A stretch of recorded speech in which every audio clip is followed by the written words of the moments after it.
Bismillahirrahmanirrahim. Assalamualaikum warahmatullahi wabarakatuh.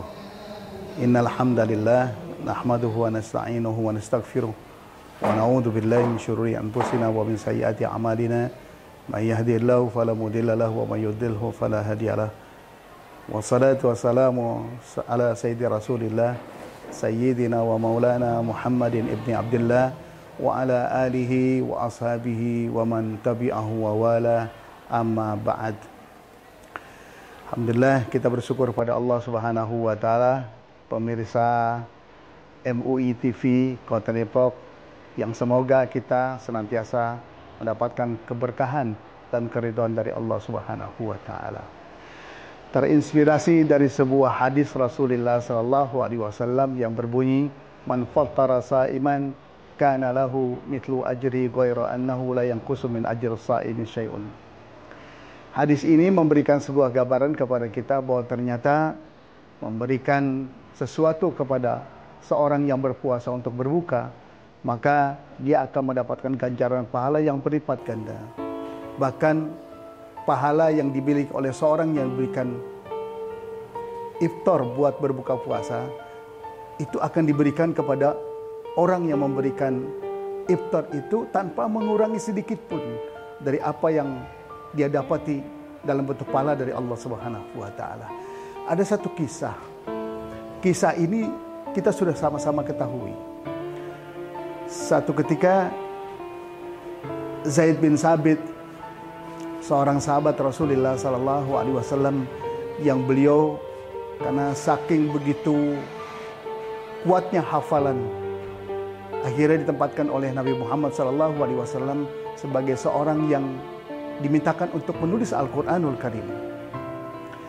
Satu ketika Zaid bin Sabit ini memasuki bulan suci Ramadan, dan pada saat yang bersamaan juga satu ketika dia selesai melaksanakan ibadah puasa, sebelum melaksanakan iftarnya, datang seseorang bertamu ke rumahnya. Salah satunya adalah dalam rangka ingin bisa iftar bersama dengan Zaid bin Sabit. Kemudian Zaid bin Sabit ini bertanya kepada istrinya, "Wahai istriku, adakah kita punya makanan untuk berbuka puasa pada sore hari ini?" Kata istrinya, "Kita hanya punya segenggam makan hanya untuk berdua." Sudah, kalau begitu tidak apa-apa. Berbisik di antara keduanya, salah satunya adalah apa yang Zaid bin Sabit ini sampaikan kepada istrinya, nanti ketika kita makan saat berbuka puasa, matikan lampu.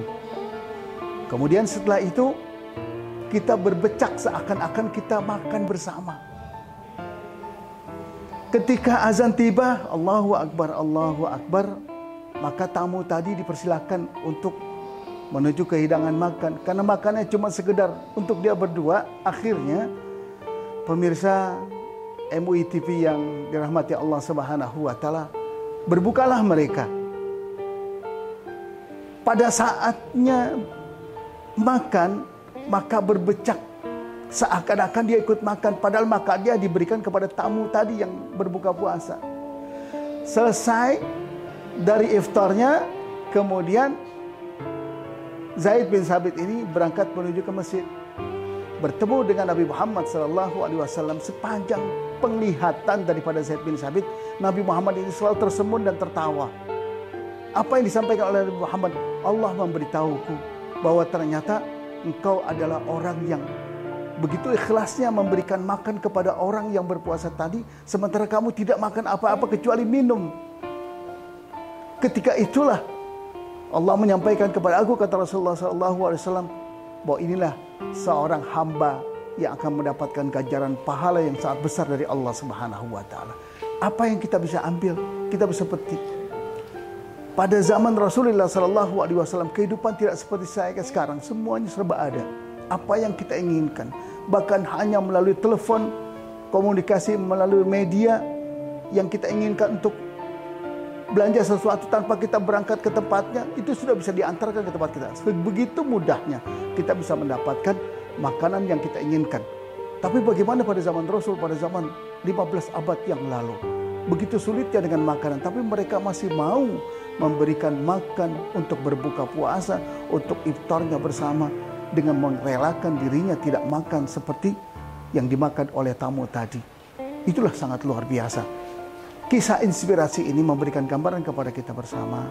Ayo, mari kita dengan ikhlas berbuat, karena memang kita berkeinginan tidak hanya kita berada di dalam kisaran dan putaran berpuasa pada kawasan awam, pada makom awam. Bagaimana kita taikkan saat ini kita menjadi orang-orang yang bisa masuk kalangan khawas, apalagi khawasul khawas yang merupakan dambaan daripada Rasulullah SAW bagi hambanya yang melaksanakan ibadah puasa karena imanan wa ihtisaban. Semoga ibadah puasa yang kita laksanakan nanti, ibadah puasa kita diterima oleh Allah Subhanahu wa taala dan menjadi catatan amal ibadah di mata Allah Subhanahu wa taala. Terima kasih. Wallahul muwaffiq ila aqwamit thariq. Wassalamualaikum warahmatullahi wabarakatuh.